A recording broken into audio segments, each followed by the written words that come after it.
স্ক্রিনে এখন যে দৃশ্যটি দেখতে পাচ্ছেন এটি সিংড়া উপজেলার যে বিখ্যাত চলন বিল, সেই চলন বিলের মাঝখানে একটি মাজার। মানে শুনতে অবাক লাগলেও এটি সত্য যে চলন বিলের মাঝখানে একটি মাজার। আমার এই পাশে সেই মাজারটি আছে, আপনারা স্ক্রিনেও দেখতে পাচ্ছেন, এবং সেই মাজারটির নাম হচ্ছে তিসিখালী মাজার।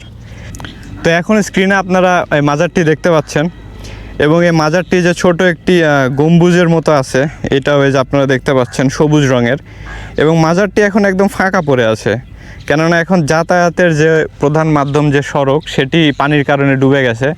তো যারা অতি আগ্রহী এবং উৎসুক জনতা আছে তারা মাঝে মধ্যে নৌকা নিয়ে যাচ্ছে, আবার নৌকা নিয়ে চলে আসতেছে।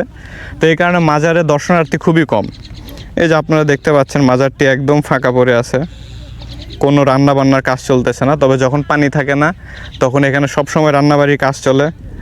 আর এই মাজারের চারিপাশে এই বিশাল চলন বিল, এবং এখানে দূর দূরান্ত থেকে লোকজন প্রতিনিয়ত যাওয়া আসা করে। তো আমরা এখন আস্তে আস্তে ড্রোনটা এই মাজারটা থেকে দূরে সরিয়ে নিয়ে আসবো আপনাদেরকে আরেকটু ভালো ভিউ দেওয়ার জন্য। খুব ভালোভাবে দেখতে পাবেন আশা করি। এই যে খুব সুন্দরভাবে দেখতে পাচ্ছেন যে একটি বিলের মাঝখানে কীভাবে একটি মাজার গড়ে উঠেছে। তো ভিডিওটি এই পর্যন্তই। সবাই ভালো থাকবেন, এবং ভিডিওটি ভালো লাগলে ভিডিওতে একটা লাইক দিবেন। Thank you.